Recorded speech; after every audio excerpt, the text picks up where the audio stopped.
안녕하세요. 연합인포맥스의 오진우 기자입니다.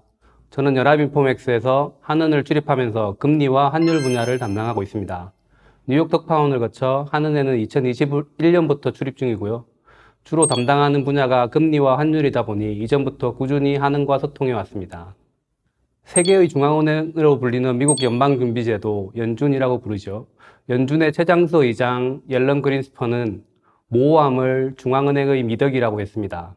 금리를 올리겠다는 것인지 아니면 내리겠다는 것인지 또 경제 전망에 대해 좋아진다는 것인지 나빠진다는 것인지 시원하고 명확하게 말을 하지 않아야 한다는 것이 신조였습니다.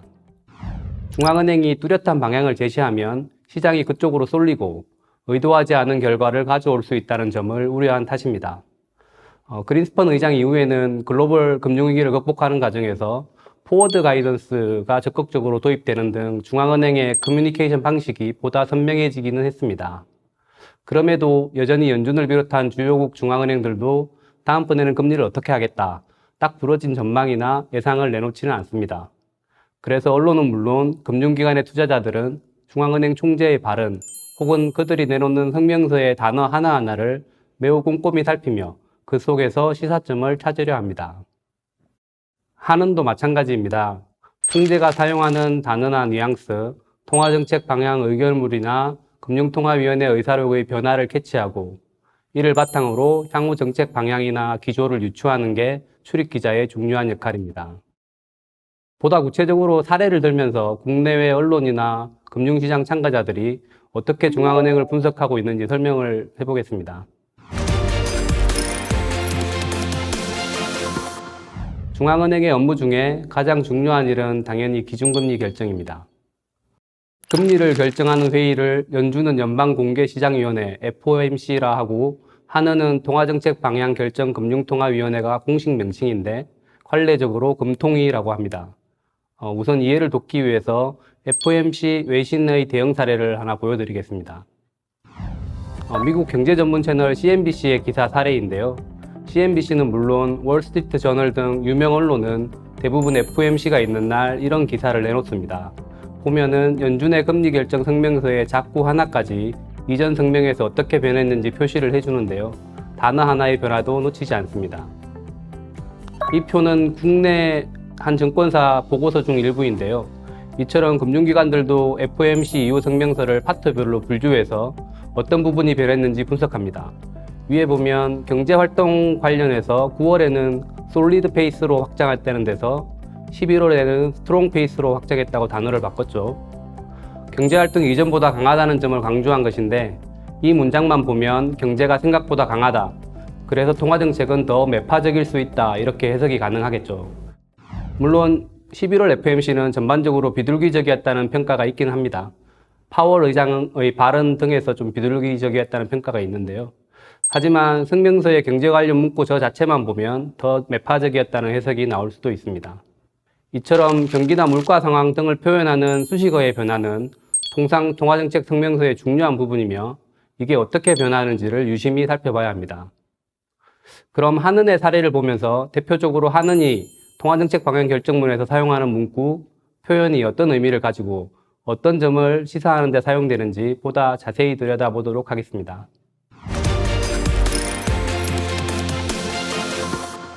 한은 통방문은 크게 해당 금리 결정의 배경, 세계 경제 진단, 국내 경제 진단, 물가 진단, 외환 및 금융시장 진단, 향후 통화정책 방향 제시 문단으로 나눌 수 있습니다. 연준 성명서와 마찬가지로 한은도 이 성명서의 문구 변경을 통해 정책 방향을 시사합니다. 경제 성장 상황에 대한 평가가 긍정적 어조로 변하면 경기가 좋으니 금리를 내리지 않거나 올릴 수 있다는 매파 신호가 되겠죠. 반면 물가가 예상보다 높다거나 목표로의 수렴 시기가 늦어진다고 하면 금리를 더 올릴 수 있다는 신호가 되겠습니다. 반대로 물가가 예상보다 빨리 하락하고 있다고 하면 금리를 내릴 수 있다는 신호가 될 것입니다. 성명서상에서 향후 정책 방향을 가장 직접적으로 드러내는 문단이 마지막 문단입니다. 10월 성명서를 예를 들어보면 물가 안정에 중점을 두고 긴축 기조를 상당 기간 지속하면서 추가 인상 필요성을 판단해 나갈 것이라고 되어 있습니다. 물가 안정에 중점을 둔다는 말은 현재 가장 중요한 게 물가 안정인 만큼 매파적인 통화정책 기조가 필요하다는 의미가 되겠습니다. 그리고 상당기간이라는 표현도 사용합니다. 통상 하는이 상당기간이라고 하면 6개월 정도의 기간을 의미한다고 하겠습니다. 그렇다면 6개월 정도 뒤는 금리를 내리겠다는 것이냐? 그 말은 아니고요. 그 정도로 일단 지금은 금리 인상 가능성을 열어두고 있다는 의미가 되겠습니다. 그래서 이 상당기간이라는 표현이 언제 사라질 것인가가 최근에는 통화정책에 직접적인 영향을 받는 금융시장의 관심사였습니다. 그런데 하는이 최근에는 관례적으로 써오던 이 상당기간이라는 용어를 빼고 충분히 장기간 긴축 기조를 유지한다로 성명의 문구를 바꿨습니다. 잘 쓰지 않던 표현인데 이창용 총재는 상당기간이라는 단어가 6개월이라는 특정 기간을 시사하는 경향이 있어서 표현을 바꿨다. 대신 물가가 2%로 수렴할 것이란 확신을 가질 때까지란 점을 강조한 표현이다. 이렇게 설명을 했습니다. 이 표현을 두고 금융시장에서는 상당기간이라는 표현보다 긴 시계를 뜻한다. 아니다. 물가에 연동하겠다는 다소 정성적인 표현이다. 등으로 해석이 갈립니다. 총재와의 기자회견에서도 해당 단어가 상당기간보다 더 긴 기간을 말하는 것이 맞느냐 확인하는 질문이 이어졌고요.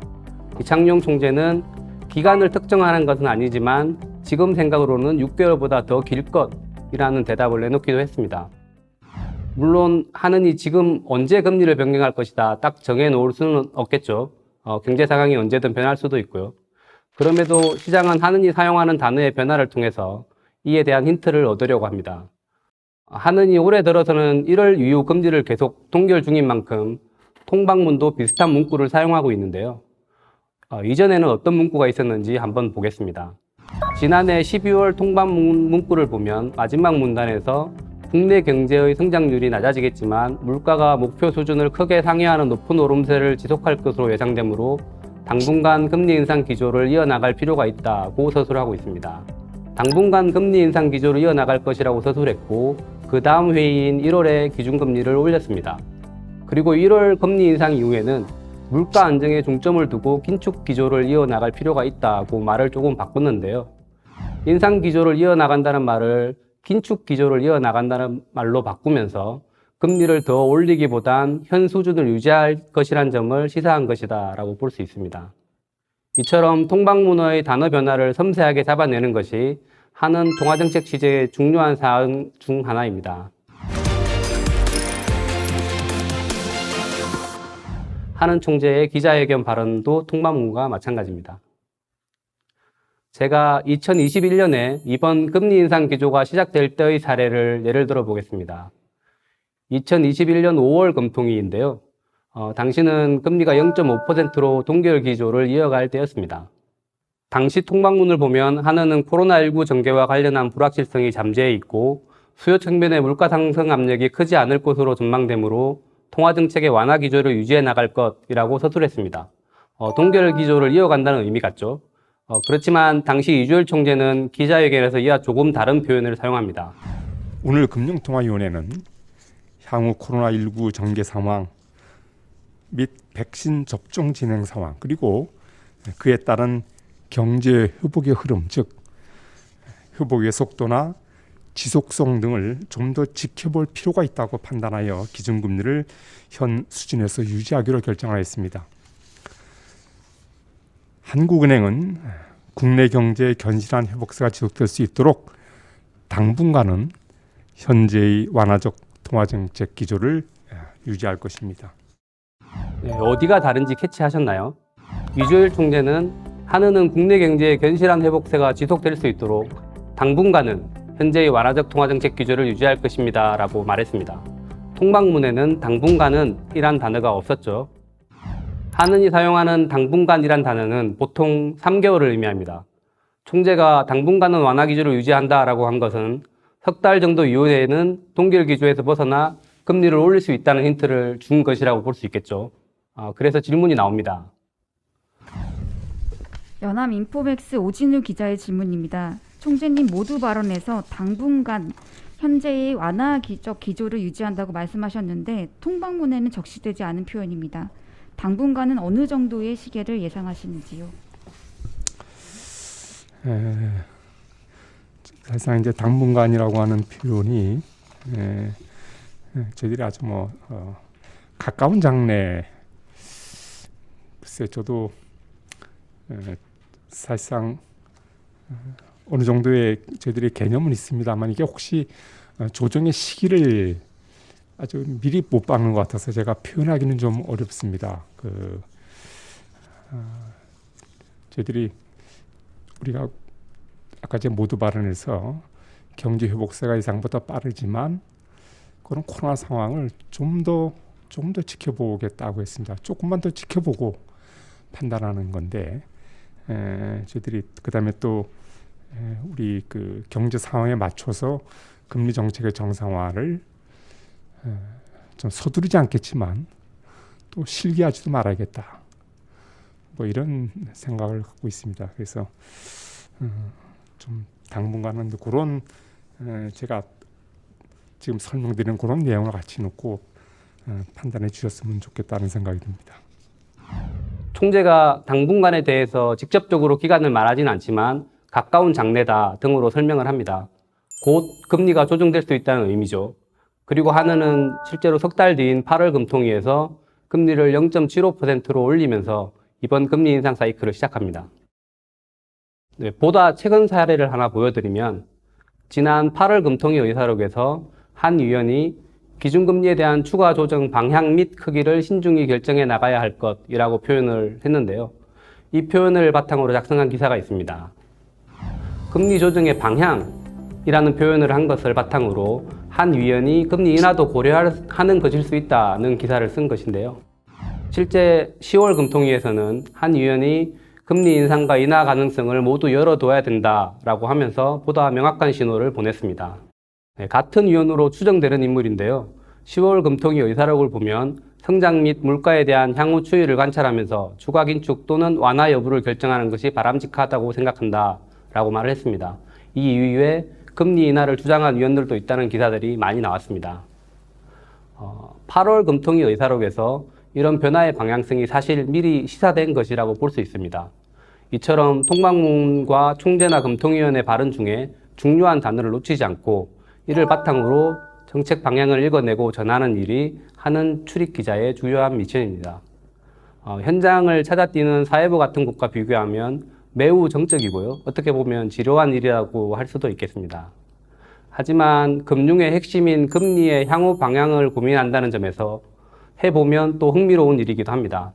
한은에 출입을 하게 된다면 경기 및 물가에 대해 한은이 어떤 표현으로 진단하는지, 또 향후 통화정책 방향에 대해 성장이냐 아니면 물가냐 가계부채 문제냐 중에 어떤 것을 강조하는지, 정책 변화의 시점에 대한 표현을 어떻게 바꿔나가는지 관심을 가지고 보는 것이 중요하다고 생각합니다. 한은은 금리 결정 외에도 다양한 일을 합니다. 대표적인 것이 매 분기별로 발표되는 GDP를 비롯해 가계부채, 기대 인플레이션 등 중요한 경제 지표들도 다수 발표합니다. 분기별로 경제 전망도 내놓고 있고요.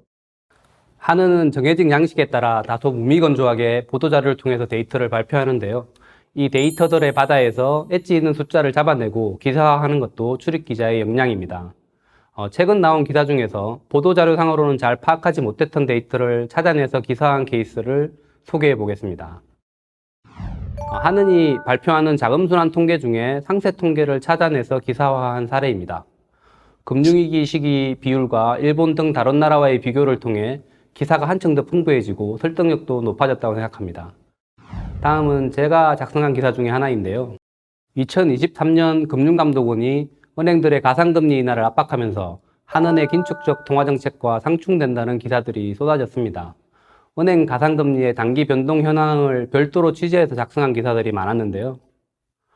저는 신규 주택담보대출 전체의 평균금리가 기준금리와 얼마나 차이가 나는지를 장기 시계열로 확인해서 역대 최저 수준이라고 기사를 작성했습니다.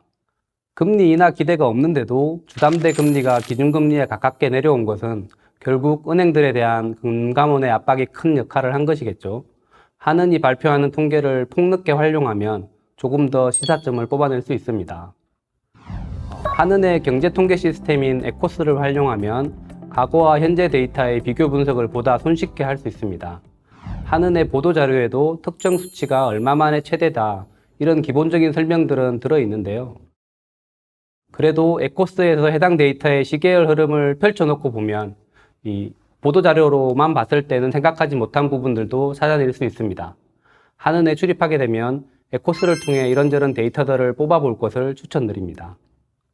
그리고 위의 기사처럼 통계를 전달하는 데서 한 발 더 나아가서 독자들의 일상생활과 연관시킨 기사로 확장하는 기사도 만들 수 있습니다. 그리고 또 하나 한은이 하는 중요한 일이 단기 자금 시장에서의 공개 시장 조작과 외환 시장의 환율 관리입니다. 공개 시장 조작은 단기 자금 시장의 금리가 한은의 콜 금리 목표치를 벗어나지 않게 관리하는 일입니다. 한은의 기준금리가 3.5%인데 단기 시장 금리인 RP 금리가 이를 훌쩍 넘어서게 되면 시중에 자금이 모자란다는 뜻이겠죠. 이때는 RP 매입 등을 통해서 유동성을 공급합니다. 반대로 시장의 금리가 기준금리보다 낮으면 RP 매각 등으로 유동성을 흡수합니다. 한은의 공개 시장 조작은 사실상 매일 진행된다고 보면 되는데요. 이 같은 통상적인 업무는 기사 밸류가 있다고 보기는 어렵지만 시장의 긴장감이 높아진 시점에는 다른 이야기가 됩니다. 2022년 말 레고랜드 사태가 있었을 때 한은이 증권사 등을 대상으로 RP 매입을 대대적으로 한 사례가 있습니다. 이때는 한은이 유동성을 풀 것인지가 굉장한 관심사가 되겠죠. 물론 당시 레고랜드 사태 정도 때까지 심각한 상황이라면 이미 언론에 빈번하게 다뤄지면서 다들 위기라는 것을 알 시점이긴 할 텐데요.